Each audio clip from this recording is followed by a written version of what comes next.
తాకట్లో ఉన్న మీ బంగారాన్ని విడిపించి ఆ రోజు ఆన్లైన్ రేటుకి కొంటాం. Sharma gold company. పశ్చిమాసియాలో నెలకొని ఉన్న అశాంతి ప్రపంచాన్ని కలవరపరుస్తుంది. మరోవైపు అగ్రరాజ్యం అమెరికాకు కూడా ఇరాన్ సవాల్ విసురుతోంది. ఎవరు ఊహించని రీతిలో చేస్తున్నటువంటి ఈ యుద్ధ తంత్రంలో ఇరాన్దే పైచేయి అవుతుందా, అమెరికాకి నిజంగానే చావు దెబ్బ తగిలిందా, విశ్లేషించే ప్రయత్నం చేద్దాం. మనతో పాటు ఎనలిస్ట్ రాంబాబు గారు. రాంబాబు గారు నమస్తే. నమస్తే కిషోర్. ఇరాన్ ఒక్క రోజులో సరెండర్ అయిపోద్ది, వారం రోజులు చాలు అన్నారు. అసలు యుద్ధం ఎన్ని రోజులు జరుగుతుందో కూడా చెప్పలేము, ఇదేదో ఫింగర్ టిప్స్ మీద తీసేస్తాం మేము అన్నట్టుగా అమెరికా సవాళ్ళు విసిరింది. ఈ 2 రోజుల నుంచి వస్తున్నటువంటి వార్తలు చూస్తే ఇరాన్ చాలా కాంప్లికేటెడ్ మిసైల్ టెక్నాలజీస్ని కూడా ధ్వంసం చేసింది, అమెరికాకు ఒక పెను సవాల్గా మారింది అంటున్నారు. ఎంతవరకు నిజం? కరెక్ట్. ఎందుకంటే మనం అమెరికా అధ్యక్షుడు డొనాల్డ్ ట్రంప్ మాటల్లో ఎంతవరకు నిజం ఉందనేది మనం 2020లో ఆయన 21లో అధ్యక్షుడైన తర్వాత, నేను అధ్యక్షుడైన తర్వాత ఒక రోజులోనే సాయంత్రానికి రష్యా ఉక్రెయిన్ యుద్ధాన్ని ఆపేస్తానని చెప్పాడు. అలాగే ఇరాన్ తోటి దాడి చేసినప్పుడు కూడా 2 రోజుల్లో ఇరాన్ని మోకాళ్ళ మీద నుంచోబెడతాను, ప్రపంచానికి ఇరాన్ పీడనే తొలగిస్తానని చెప్పారు. ఎందుకంటే అంచనా వేయటం మాటలకి యుద్ధ క్షేత్రంలో వాతావరణానికి చాలా తేడా ఉంటుందని అమెరికా మొత్తం కూడా ఇప్పుడు లేటుగా తెలుసుకుంటుంది. అంటే మిస్సైల్ అండ్ డ్రోన్ టెక్నాలజీలో ఇరాన్ సాధించిన ప్రగతిని అంచనా వేయలేకపోవటమే ఇజ్రాయెల్ అమెరికా చేసిన పెద్ద తప్పుగా మనం ఇక్కడ భావించాలి. కానీ అది నిజమేనా అసలు? ఎందుకంటే 10 ఏళ్ల నుంచి ఆంక్షలు ఉన్నాయి, ఆంక్షల వలన ఆర్థిక భారం విపరీతంగా ఉంది, బయట నుంచి టెక్నాలజీ తెచ్చుకునే పరిస్థితి లేదు. అలాంటిది అమెరికాలో మోస్ట్ సాఫిస్టికేటెడ్ యుద్ధ విమానాలు అనుకుంటున్నటువంటి F-35, F-16 లాంటి వాటిని కూడా కొలాప్స్ చేసేస్తుంది ఇరాన్ అంటున్నారు. నిజంగా ఆ శక్తి సామర్థ్యాలు ఉన్నాయి? అదే మనం ఇక్కడ చూడాల్సింది ఏంటంటే ఈ రోజున మీరు ప్రపంచ మీడియా మొత్తం చూస్తే కూడా హెడ్లైన్స్ ఇవే ఉన్నాయి. The most sanctioned country in the world has shot down F-35 అనేది. ఎందుకంటే F-35 అనే విమానాన్ని ప్రపంచంలో including Russia with its might of air defence systems S-400 air defence system కూడా F-35ని ఛేదించలేకపోయింది. ఎందుకంటే బాల్టిక్ సీలో ఎప్పుడు రష్యాను కవ్వించే పని నాటో చేస్తుందా, నాటోలో చేసేది ఎక్కువగా F-35, F-22 రాప్టర్, F-16 లాంటి యుద్ధ విమానాలే. రష్యా చేయలేని పనిని కూడా దాన్ని లాక్ చేసి డిటెక్ట్ చేసి డిస్ట్రాయ్ చేయటం అనేది ఇరాన్ సాధించిన పెద్ద టెక్నాలజికల్ ప్రగతిగా మనం చెప్పుకోవచ్చు. ఎందుకంటే మొత్తం ఇరాన్ దగ్గర ఉన్నటువంటి ఎయిర్ డిఫెన్స్ సిస్టమ్ మొత్తాన్ని నాశనం చేసేవాడిని అటు నెతన్యాహు, ఇటు డొనాల్డ్ ట్రంప్, ఇటు American secretary of war Peter Hegseth, వీళ్ళ ముగ్గురు కూడా పదే రోజు గంట బజాయిని చెప్తున్నారు అంతా. ఎందుకంటే వాళ్ళ ఎవరైతే వాళ్ళ స్టేక్ హోల్డర్స్ని సంతృప్తిపరచడానికి చెప్తూ ఉండుండొచ్చు. కానీ ఇరాన్ నిన్న ఒక్క దెబ్బతోటి దాన్ని సర్ఫేస్ టు ఎయిర్ మిసైల్, చిన్న మిసైల్ తోటి వాళ్ళు F-35ని లాక్ చేసి సెంట్రల్ ఇరాన్ మీద ఎగురుతుండగా లాక్ చేసి దాన్ని పోర్ట్ సైడ్ అంటారు, అంటే రైట్ సైడ్న పోర్ట్ సైడ్ని ధ్వంసం చేశారు. తర్వాత అది ఎమర్జెన్సీ ల్యాండింగ్ అయింది, వన్ ఆఫ్ ది గల్ఫ్ అమెరికాలోకి ఉన్నటువంటి గల్ఫ్ ఎయిర్ బేసుల్లో ల్యాండ్ అయిందని చెప్తున్నారు. తర్వాత ఇంకొక డైకాటమీ ఏంటంటే ఇందులో అమెరికన్ సెక్రటరీ ఆఫ్ వార్ ఇదే నోటితోటి ఇంకో స్టేట్మెంట్ కూడా ఇచ్చాడు. F-35 ఎమర్జెన్సీ ల్యాండింగ్ అయింది, పైలట్ స్టేబుల్ కండిషన్లో ఉన్నాడని చెప్తున్నాడు. ఎమర్జెన్సీకి ల్యాండ్ అయిన మాట కరెక్ట్ అయితే అది కూలిపోతేనే స్టేబుల్ కమిషన్స్ అనేది వస్తుంది. ఇప్పుడు ఫైటర్ ఎయిర్ క్రాఫ్ట్ ల్యాండ్ అయిన తర్వాత పైలట్ ఎజెక్ట్ అవ్వకుండా ఉంటే ఆయన స్టేబుల్ కండిషన్లో నార్మల్ కండిషన్స్లోనే ఉండాలి యాక్చువల్గా. అంటే పరస్పర విరుద్ధమైన స్టేట్మెంట్స్ పెంటకాన్ నుంచి వచ్చింది కాబట్టి మనం F-35 కూలిపోయిందిగానే భావించాల్సి వస్తుంది ఇందులో కేశవ్ గారు. కానీ F-35ని లాక్ చేసి డిటెక్ట్ చేసి దాంట్లో అది రాడార్కి అందని అదృశ్య శక్తిగా ఇప్పటి వరకు నాటో అమెరికా మొత్తం కూడా వర్ణిస్తూ వచ్చింది. అంటే that is the most costliest fighter air craft in the world. $100 million దాదాపుగా, అంటే దాదాపుగా 900 కోట్ల రూపాయలు ఈ రోజునది. 900 కోట్ల రూపాయలతోటి తయారు చేసిన ఒక్క విమానం 900 కోట్లు. మీకు పరిభాషలో చెప్పాలంటే ఆ 900 కోట్లకి మీకు ఎయిర్ బస్ A320 అనేది మూడు విమానాలు వస్తాయి. మన passenger air craft air bus A320 నార్మల్గా పాపులర్ ఎయిర్ క్రాఫ్ట్, దాంతో 300 నుంచి 325 కోట్లు అది. సో ఒక్క F-35 యుద్ధ విమానం కాస్ట్ తోటి 3 ఎయిర్ బస్ A320 విమానాలను కొనుక్కోవచ్చు మనం. అంత కాస్ట్లీయెస్ట్ విమానం శత్రువుల రాడార్కి దొరకకుండా మేము డెవలప్ చేసామని ఇప్పటిదాకా కూడా డంకా బజాయించి చెప్తున్నటువంటి అమెరికా అండ్ ఇజ్రాయెల్ దీనికి ఏం సమాధానం చెప్తుందో అంటే చూడాలి. ఇరాన్ దగ్గర అసలు అలాంటి టెక్నాలజీ ఏముంది, అంత అతీతమైన శక్తి ఇరాన్ దగ్గర ఏముంది? ఇది కూడా కొద్దిగా ఇంట్రెస్టింగ్ అనిపిస్తుంది. అవును, ఇంట్రెస్టింగ్. ఎందుకంటే అంటే ప్రతి ఏదైనా సరే మనం ఒకటి గుర్తుపెట్టుకోవాలి కేశవ్ గారు, ఏ శక్తి అయినా ప్రస్తుత ప్రపంచంలో ఇప్పటి ఉన్నటువంటి రక్షణ వ్యవస్థల్లో కీలకమైనది, అత్యంత కీలకమైనది ఏ దేశానికైనా మాకు 10 లక్షల మంది సైన్యం ఉంది, 5 లక్షల మంది నేవీ ఉంది, ఒక 2 లక్షల మంది ఎయిర్ ఫోర్స్ ఉన్నాళ్ళు, ఇది కాదు. ఇప్పుడు కావాల్సింది ఏంటంటే ఎయిర్ డిఫెన్స్ సిస్టమ్.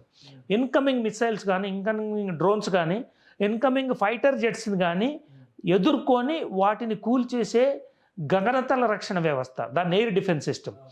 ఇండియా, మీరు ఆపరేషన్ సింధూర్ కనుక చూసినట్లయితే ఒక్క పాకిస్తానీ ఎయిర్ క్రాఫ్ట్ కానీ, మిసైల్ కానీ, డ్రోన్ కానీ ఇండియాలో ఉన్నటువంటి వెస్టర్న్ ఫ్రాంటియర్ అండ్ మీకు రాజస్థాన్, పంజాబ్, హిమాచల్ ప్రదేశ్, జమ్మూ కాశ్మీర్లో ఎక్కడ కూడా మనకి ఒక్కటి కూడా పడలేదు, ఒక శకలం పడలేదు, ఎవరు మరణించలేదు. కారణం ఏంటంటే మన దగ్గర ఉన్నటువంటి రష్యా సప్లై చేసిన S-400 అనే ఎయిర్ డిఫెన్స్ సిస్టమ్. ఈ ఎయిర్ డిఫెన్స్ సిస్టమ్ ఇన్కమింగ్ మిసైల్స్ని, ఇన్కమింగ్ డ్రోన్స్ని, ఇన్కమింగ్ ఫైటర్ ఎయిర్ క్రాఫ్ట్ని సమర్థవంతంగా ఎదుర్కొని వాటిని రాడార్లో లాక్ చేసి గగనతలం అంటే ఎయిర్లోనే పేల్చేసే వ్యవస్థ అన్నమాట. అంటే ఇజ్రాయెల్ దగ్గర ఇరాన్ దగ్గర ఉన్నటువంటి ఎయిర్ డిఫెన్స్ సిస్టమ్ మొత్తాన్ని మేము నాశనం చేసామని నిన్న ప్రైమ్ మినిస్టర్ బెంజమిన్ నెతన్యాహు, అవతల secretary of war Peter Hegseth ఇద్దరు కూడా ప్రెస్ కాన్ఫరెన్స్లో చెప్పిన 12 గంటల్లోపే ఈ అమెరికా F-35 యుద్ధ విమానాన్ని ఇరాన్ కూల్చినట్లుగా మనకి సంకేతాలు అయితే వస్తున్నాయి. ఎందుకంటే వాళ్ళు చెప్పిన మాటల ప్రకారం ఎమర్జెన్సీ ల్యాండ్ అవ్వాల్సిన పరిస్థితి ఉండదు ఎయిర్ క్రాఫ్ట్ సేఫ్గా ఉంటే. రెండోది, అది సేఫ్గా ల్యాండ్ అయితే పైలట్ స్టేబుల్ కండిషన్స్లో ఉండాల్సిన అవసరమే ఉండదు. కాబట్టి ఏంటంటే అది కూల్చేసిందని ఇరాన్ రక్షణ వ్యవస్థ. అంటే వీళ్ళంతా కూడా కోస్టల్ వెస్టర్న్ సైడ్లో ఉన్నటువంటి ఇరానియన్ ఎయిర్ డిఫెన్స్ సిస్టమ్ను నాశనం చేసి ఉండొచ్చు కేశవ్ గారు. అంటే మీకు పర్షియన్ గల్ఫ్ను ఆనుకొని ఉన్నటువంటి ఎయిర్ డిఫెన్స్ సిస్టమ్స్. ఇది సెంట్రల్ ఇరాన్లో జరిగింది. ఈ సంఘటన F-35 విమానాన్ని వీళ్ళు హిట్ చేసింది ఎక్కడంటే సెంట్రల్ ఇరాన్ గగనతలం మీద. అంటే ఈస్టర్న్ ఇరాన్లో కానీ, సెంట్రల్ ఇరాన్లో కానీ ఇంకా వాళ్ళ ఎయిర్ డిఫెన్స్ సిస్టము స్ట్రాంగ్గా ఉన్నట్లుగానే దీన్ని బట్టి మనకి తెలియదు. ఒక 2 రోజులు 3 రోజులు వారం రోజుల్లో ఊది పడేస్తామని ఇజ్రాయెల్ ఒక పక్కన చెప్పింది. అమెరికా డొనాల్డ్ ట్రంప్ ఎలాగో ఆయన చెప్పే ప్రగల్భాలు ఆయన చెప్తానే. అలాంటి పరిస్థితుల నుంచి మొదటి రోజే అధ్యక్షుని కోల్పోయినటువంటి మరి సుప్రీం కమాండర్ చనిపోయాడు కానీ, అంటే మిలిటరీ కమాండర్, మిలిటరీ చీఫ్ అందరు చనిపోయారు అదే రోజు. చాలా వరకు డిమోరలైజ్ అయిపోయే స్టేటస్లో డిమోరలైజ్ అవ్వాలి వేరే వాళ్ళు అయితే. అంటే ఒక 5000 years హిస్టరీ ఉన్నటువంటి ఇరాన్లో అంత క్విక్గా డిమోరలైజ్ అవుతుందనే సొసైటీ అనేది ఇప్పుడు ప్రపంచం మొత్తానికి తెలుస్తుంది. అయ్యేది కాదని ప్రపంచం మొత్తానికి తెలుస్తుంది. అంటే ఏంటి అంటే సొసైటీ ఈజ్ వెరీ రెసిలియంట్. తర్వాత ఏంటంటే అమెరికా ఇజ్రాయెల్ దాడుల్ని ముందుగానే ఊహించి ఇరాను వాళ్ళకు ఉన్నటువంటి మిలిటరీ అసెట్స్ వీటిని మొత్తాన్ని డిస్ట్రిబ్యూట్ చేశారు.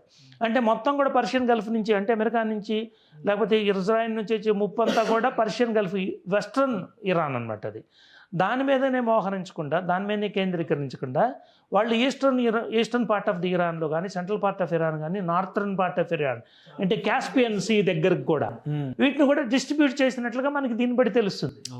అందుకే నిన్న ఇజ్రాయెల్ క్యాస్పియన్ సీలో ఉన్నటువంటి ఇరానియన్ నేవీని కూడా దాడి చేసి మేము ధ్వంసం చేశామని చెప్పాల్సిన పరిస్థితి వచ్చింది.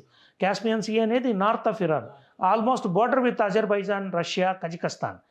అక్కడ ఉన్నటువంటి మిలిటరీ అసెట్స్ అంటే ఇరాన్ డిస్ట్రిబ్యూట్ చేసినట్లుగా మనం చూడాలి ఇందులో.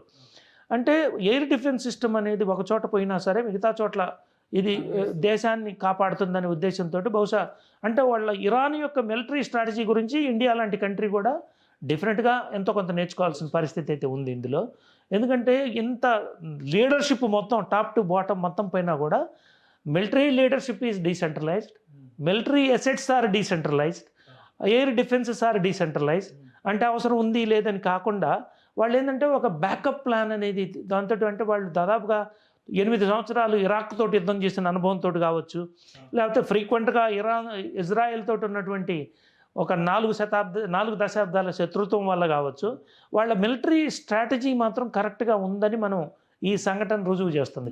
ఎన్ని రోజులు జరగవచ్చు యుద్ధం? ఇప్పుడు ఎంత త్వరగా ముగిస్తే అంత త్వరగా ఉపశమనం లభిస్తుంది. ముఖ్యంగా ఆర్థిక పరమైనటువంటి అంశాల్లో పెద్ద రిలాక్సేషన్ వస్తుంది ప్రపంచానికి అంతా అనుకున్నారు. కరెక్ట్. ఈ పరిస్థితిని బట్టి చూస్తే ఇది ఎన్ని రోజులైనా కొనసాగొచ్చు, ఎన్ని రోజులైనా కొనసాగొచ్చు. ఇట్లా చూస్తున్నాం. అలా ఇది కూడా కొనసాగుతుంది అనేటువంటి ఆందోళన. కరెక్ట్. మీ అంచనా ఏంటి? అంటే ఇందులో ఏంటంటే ఇప్పుడు ఇజ్రాయెల్కి అమెరికాకి ఈ యుద్ధం ఎక్కువ కాలం కొనసాగితే వాళ్ళిద్దరికి ఎక్కువ నష్టం, ప్రపంచానికి ఎక్కువ నష్టం, ఇరాన్కి కొత్తగా వచ్చిన నష్టం ఏమి లేదు. ఎందుకంటే ఒక లెక్కల ప్రకారం జేమ్స్ డిఫెన్స్ వీక్లీ అని ఉంది, ఆ లెక్కల ప్రకారం అయితే ప్రతి నెల 5,000 డ్రోన్లు తయారు చేస్తుంది షాహిద్ డ్రోన్స్ ఇరాన్. అంటే వాళ్ళ మిస్సైల్ ఇండస్ట్రీ అనేది చాలా వైబ్రెంట్గా ఉంది. వాళ్ళు ఒక దాదాపుగా 18 నుంచి 24 నెలల పాటు సప్లై అంతా కూడా మిస్సైల్స్కి, తర్వాత డ్రోన్స్ తయారు చేయడానికి కావాల్సినటువంటి మెటీరియల్ అంతా కూడా బ్యాకప్ ప్లాన్లో పెట్టున్నారు. రాత్రి సో ఇంపోర్ట్స్ మీద ఏం ఇంపోర్ట్స్ మీద ఆధారపడలేదు. ఎందుకంటే వాళ్ళ దేశంలో మిగతా ఇండస్ట్రీస్ వచ్చినాయో లేదో తెలియదు, కానీ ఇరాన్లో డెవలప్మెంట్ పెద్దగా అయినట్లయితే ఎకనామిక్గా మనం అయితే చూడలేదు. డిఫెన్స్ ఇండస్ట్రీ మాత్రం చాలా వైబ్రెంట్గా ఉందని దీన్ని బట్టి తెలుస్తుంది. ఎందుకంటే ప్రతిరోజు వాళ్ళు దాదాపుగా 1000 నుంచి 2000 డ్రోన్లు ప్రయోగించిన రోజులు కూడా ఉన్నాయి 20 రోజుల్లో. అంటే అన్ని వేల డ్రోన్లు తయారు చేసేంత కెపాసిటీ ఉన్నట్లుగానే మనం భావించాలి కదా.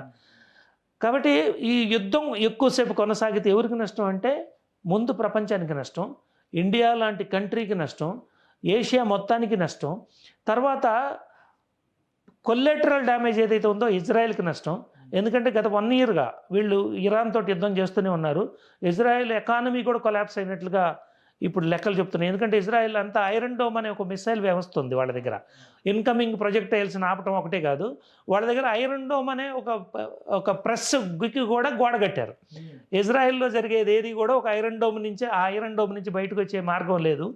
ఇప్పుడు అమెరికా నెట్వర్క్లు ఏదైతే ఉన్నాయో మీడియా నెట్వర్క్లు, ఇవన్నీ కూడా ఇజ్రాయెల్లో ఏం జరుగుతుంది, ఎంత నష్టం జరిగింది, ఇవన్నీ కూడా ఎప్పుడు కూడా చెప్పరు.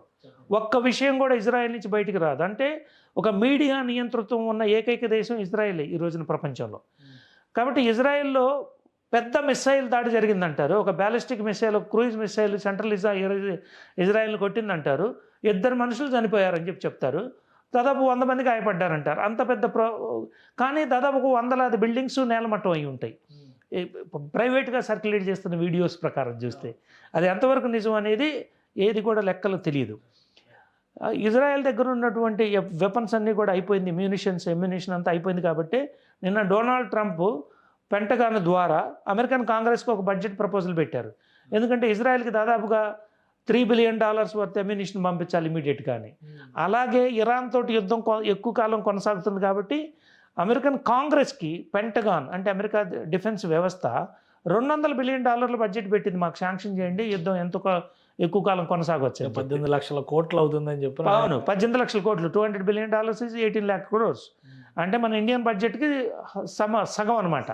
మన ఇండియన్ బడ్జెట్ 40 lakh crores అయితే 18 లక్షల కోట్లు ఇరాన్ తోటి యుద్ధం చేయడానికి అమెరికన్ కాంగ్రెస్ని అడుగుతున్నారు వాళ్ళు.